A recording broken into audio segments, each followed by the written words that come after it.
এই বাইদেউ অলপ চাই দিয়ক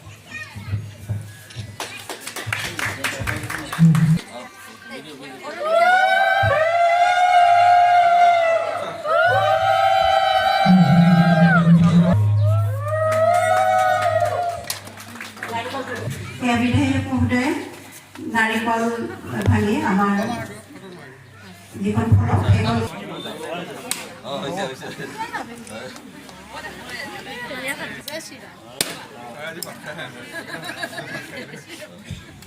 চিপাঝাৰত দুটাকৈ আদৰ্শ অংগনবাড়ী কেন্দ্ৰ উদ্বোধন কৰে বিধায়ক পৰমানন্দ ৰাজবংশীয়ে। চিপাঝাৰৰ 2 নং হাজৰিকাপাৰা আৰু 1 নং ৰাজাপুখুৰী আদৰ্শ অংগনবাড়ী কেন্দ্ৰ বিধায়কে উদ্বোধন কৰে।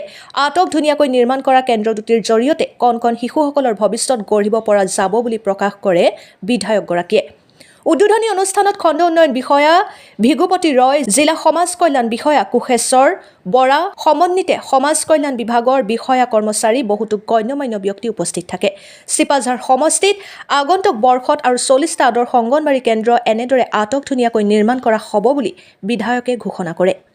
চিপাঝাৰৰ পৰা ইন্দাদুল হকৰ ৰিপৰ্ট, অৰুণোদয় আছাম।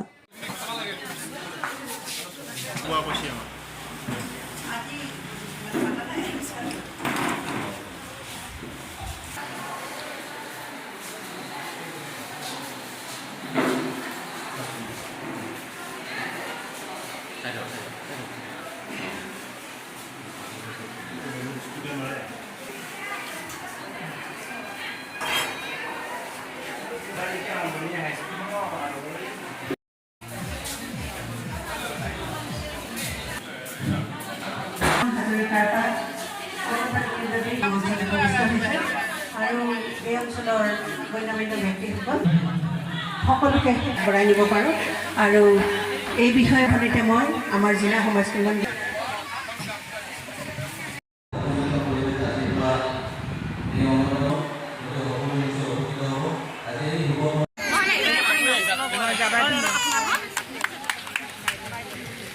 আৰু আমাৰ আজি আহি আমাৰ মাজত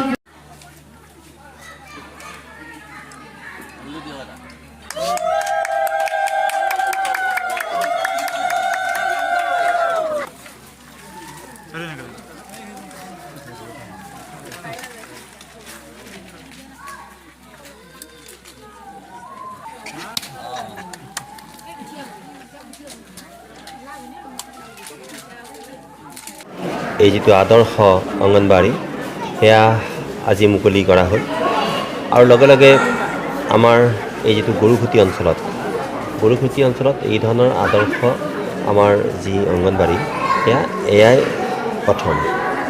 আৰু ইতিমধ্যে আজি হাজৰিকাপাৰাত গাঁও পঞ্চায়তৰ আমি এটা কাম আৰম্ভ কৰিলোঁ আৰু অকল এটাই নহয়, ইয়াত যিমানবোৰ অংগনবাড়ী আদৰ্শ অংগনবাড়ী সেই আটাইবিলাক অংগনবাড়ী সুন্দৰভাৱে নিৰ্মাণ কৰিবৰ কাৰণে ইতিমধ্যে প্ৰায় 2 কোটি 3টা অংগনবাড়ী আমি আকৌ কাম আৰম্ভ কৰিম আৰু এই অংগনবাড়ী জৰিয়তে আমাৰ ভাৰতীয় শিক্ষা ব্যৱস্থাত আমাৰ যিসকল সৰু সৰু দেৱ শিশু এই শিশুসকলক কেনেকৈ ভাৰতবৰ্ষৰ উৎকৃষ্ট নাগৰিক হিচাপে শক্তিশালী নাগৰিক হিচাপে গঢ়ি তুলিব পাৰি তাৰ কাৰণে এই অংগনবাড়ীৰ যিটো পৰিকল্পনা আৰু তাৎপৰ্যপূৰ্ণভাৱে ইয়াৰ লগত মাতৃসকলৰ প্ৰসংগটো অংগাংগী হৈ থকাৰ কাৰণে ইয়াত আমাৰ যিটো নেকি সমাজ কল্যাণ বিভাগ আৰু সেই সমাজ কল্যাণ বিভাগৰ যিটো শিশু সংগত যিটো আঁচনি সেই আঁচনি অন্তৰ্গত হিচাপে এই কামখিনি সম্পন্ন কৰা হৈছে আৰু লগে লগে আজি ৰাষ্ট্ৰীয় শিক্ষানীতিটো এই অংগনবাড়ীৰ ভূমিকাটো আটাইতকৈ গুৰুত্বপূৰ্ণ। ধন আছে 25 লাখ টকা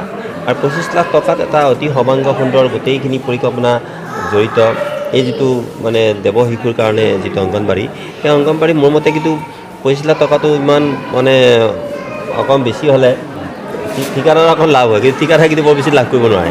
আমি যিগৰাকীয়ে কৰিছে মই তেওঁক আগতেই কৈছোঁ যে অতি ধুনীয়াভাৱে নিৰ্মাণ কৰিলে আমাৰ কাৰণে ভাল হয়, কাৰণ ৰাইজে সন্তুষ্ট হয় আৰু তেতিয়াহ'লে আমি এই ধৰণৰ কামবিলাক কৰিবৰ কাৰণে আমি আৰু বেছিকৈ উৎসাহিত হ'ম।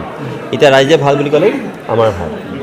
সমাজ কল্যাণ বিভাগৰ অধীনত চিপাঝাৰ সংহত শিশু উন্নয়ন প্ৰকল্পৰ উদ্যোগত আজি গৰুকুটি গাঁও পঞ্চায়তৰ অন্তৰ্গত ৰাজাপুখুৰী অংগনবাড়ী কেন্দ্ৰটোৰ দ্বাৰ মাননীয় বিধায়ক মহোদয়ে কৰা হয়। গতিকে আজিৰ কাৰণে আমাৰ কাৰণে সঁচাকৈ এটা সৌভাগ্যৰ দিন, কিয়নো এই মডেল অংগনবাড়ী চেণ্টাৰৰ যোগেদি শিশুসকলৰ মাজত আৰু গৰ্ভৱতী প্ৰসূতিসকলৰ উপৰিও কিশোৰীসকলক লৈ বিশেষকৈ স্বাস্থ্য আৰু পৰিপুষ্টি সম্পৰ্কে জ্ঞান দিয়াৰ এটা সেৱাস্থলী হিচাপে আমি গ্ৰহণ কৰিব পাৰিম। আমি আশা ৰাখিছোঁ অদূৰ ভৱিষ্যতে এই নৱনিৰ্মিত গৃহটোৱে আমাৰ অংগনবাড়ী ICTৰ যোগেদি যিখিনি সেৱা আগবঢ়োৱা যায় সেৱা আগবঢ়োৱাৰ ক্ষেত্ৰত নিশ্চয় বৰঙণি আগবঢ়াব।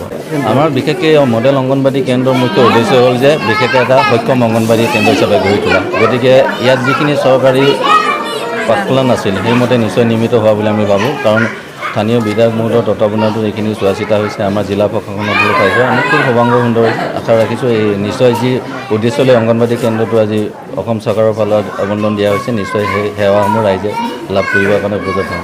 নৰ্মেলি কি হয়, আপোনালোকে যিহেতু সংবাদ মাধ্যমৰ লগত জড়িত, গতিকে আপোনালোকৰ নিজৰ এটা এষ্টিমেশ্যনো আছে। গতিকে আপোনালোকে যদি সৰ্বাংগ সুন্দৰ হিচাপে আপোনালোকৰ দৃষ্টিত নিশ্চয় এইটো দৃষ্টিগোচৰ হৈছে, তেতিয়াহ'লে আমিও খুব আনন্দিত, কাৰণ আমি সমাজ কল্যাণ বিভাগৰ যোগেদি এইখিনি ৰূপায়ণৰ এটা আশা ৰাখিছোঁ। অনাগত যিখিনি অংগনবাড়ী কেন্দ্ৰ নিৰ্মাণ হ'বলৈ গৈ আছে সেইখিনি তেনেকৈ সৰ্বাংগ সুন্দৰ হৈ নাথাকে। ধন্যবাদ।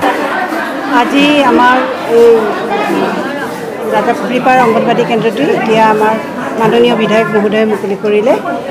আদৰ্শ অংগনবাড়ী কেন্দ্ৰ হয় এইটো, আৰু ইতিমধ্যে আমাৰ ৰাতিপুৱা আন এটা 2 নং হাজৰিকাপাৰা অংগনবাড়ী কেন্দ্ৰটি আদৰ্শ কেন্দ্ৰ হিচাপে মুকলি কৰা হৈছে।